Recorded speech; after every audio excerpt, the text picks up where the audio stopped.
ஓம் சாய்ராம். என் அன்பு குழந்தையே, நாளை செவ்வாய்க்கிழமையில் நல்லதொரு திருப்பம் கிடைக்கும் என் செல்லமே. உன் சாயப்பா சொல்வதை கேட்டு சந்தோஷமாக தூங்கு என் செல்லமே. உனக்கான வாழ்க்கையை நேர்மறையாக எதிர்கொள்வது அவ்வளவு இலகுவானதல்ல. ஆனால் அதையே பழக்கப்படுத்திவிட்டால் வாழ்க்கையில் நீ சந்தோஷமாக இருப்பதை யாராலும் தடுக்க முடியாது. மண் போல் மனதை மாற்றிவிடு. நல்ல சிந்தனைகளை முளைக்க விடு. கெட்ட சிந்தனைகளை மக்கச் செய்துவிடு. பரிந்துரை ஒருவரை அறிமுகம் மட்டுமே செய்யும் தகுதிதான் அவரை நிலைபெறச் செய்யும். இருப்பதை வைத்து வாழ பழகிக்கொண்டா இல்லாத போதும் வாழ பழகிக்கொள்ளலாம். எதுவுமே கிடைக்காத போதும் அந்த சமயத்தில் நல்லதொரு விதமாக வாழ கற்றுக்கொள்ளலாம்.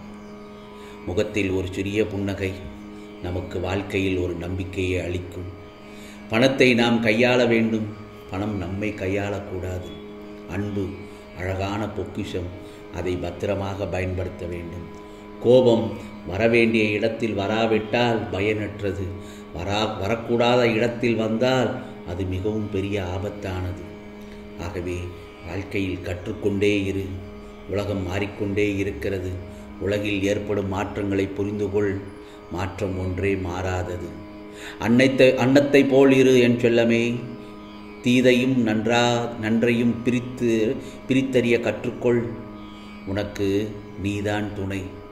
ஓர் வாயை மூட முடியுமான்னு தெரியாது, ஆனால் உன் காதை மூடலாம். உனக்கு தேவையில்லாத உன்னை புண்படுத்துகிற விஷயங்களுக்காக. அடுத்தவன் விஷயத்தில் நாம் நல்லது பண்ணுறோமோ இல்லையோ, கெட்டது பண்ணக்கூடாது என் செல்லமே.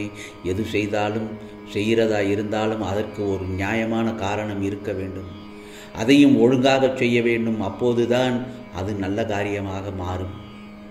ஆகவே முடிந்தவரை இந்த பிரபஞ்சத்தில் மனிதர்களுக்கு ஆறுதல் சொல். அறிவுரையை புத்தகங்களிலே கிடைத்துவிடும். எந்த எல்லைக்கும் போகலாம் என்ற நிலை இருந்தும் தன்னையும் ஒரு கண்ணியமான எல்லைக்குள் நிறுத்தி வாழ்பவனே நல்ல மனிதன். ஆகவே வாழ்க்கையில் கடைபிடிக்க வேண்டிய பல விஷயங்கள் இருக்கிறது. அதை உனக்காக இப்பொழுது உன் சாயப்பா சொல்வதை கவனமாக கேள். நிம்மதியாக உறங்கு என் செல்லமையே. நான் சொல்வதை கேட்டுவிட்டு பொய்யை தவிர்த்து உண்மையை கடைபிடிக்க வேண்டும். வீட்டை சுத்தமாக வைத்து கொள்ள வேண்டும்.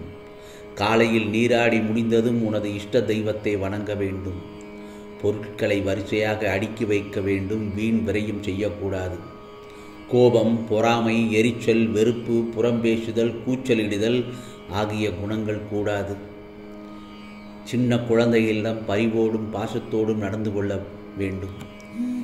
பிறருக்கு சேர வேண்டியதை நம் கையில் வைத்திருக்கக்கூடாது. பிறருக்கு சேர வேண்டியதை நம் கையில் வைத்திருக்கக்கூடாது. அதே நேரம் நமக்கு சேர வேண்டியதையும் கேட்டு பெற்றுக்கொண்டு விட வேண்டும் என் செல்லமே. தீய பழக்க வழக்கங்களை உடனடியாக முடியாவிட்டாலும் சிறிதாக விட்டுவிட கற்றுக்கொள். காலையில் படுக்கையை விட்டு எழுந்த பின்னும் இரவில் படுக்கைக்கு போகும் முன்பும் பெற்ற தாயை நினைவு கூறுதல் வேண்டும் என் செல்லமே. இதுதான் உன் வாழ்க்கையில் நீ கடைபிடிக்க வேண்டியவை. ஒரு சில விஷயங்களை உனக்காக சொல்லிவிட்டேன். உன் சாயப்பா சொல்வதை கேட்டுவிட்டு நிம்மதியாக உறங்கு என் செல்லமே.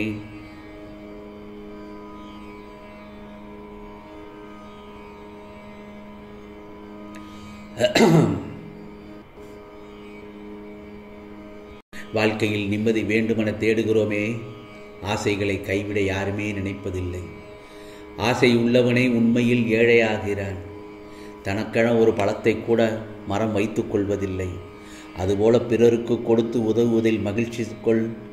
பொருள் இல்லாதவனை உலகம் ஏழை என்று சொல்கிறது. ஆனால் அதிக ஆசை உள்ளவனே உண்மையில் ஏழையாகிறான். கைகள் இருப்பதை பிறருக்கு கொடுப்பதற்குத்தானே.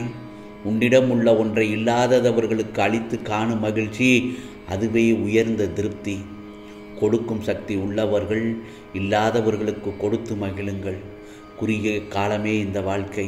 அதற்குள் இந்த ஒரு 4 பேருக்காவது நன்மை செய்துவிட்டு சொல்வோம் என்று வாழ்க்கையை அதை கடைபிடித்து சென்றால் உனக்கான நிம்மதி நிச்சயமாக கிடைக்கும்.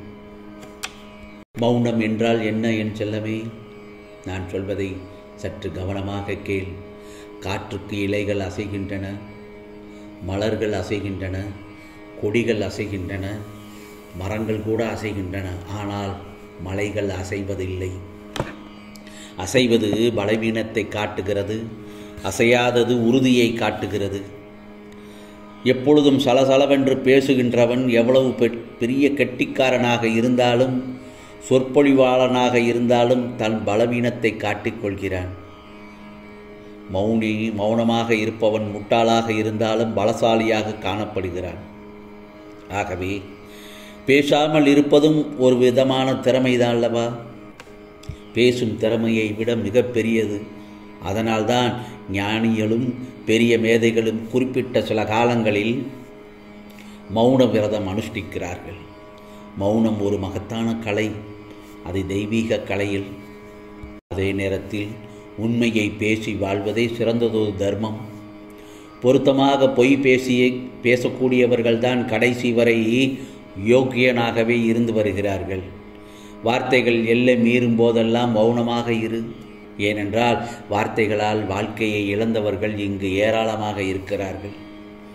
வாழ்க்கையில் நிறைய அனுபவப்பட்டவர்களும் நிறைய அடிபட்டவர்களும் எப்போதும் யாரிடமும் அதிகமாக பேசுவதில்லை. சிரிப்பை மலிவானதாகவும் கோபத்தை விலை உயர்ந்ததாகவும் மாற்று. வாழ்க்கை எளிதாகிவிடும்.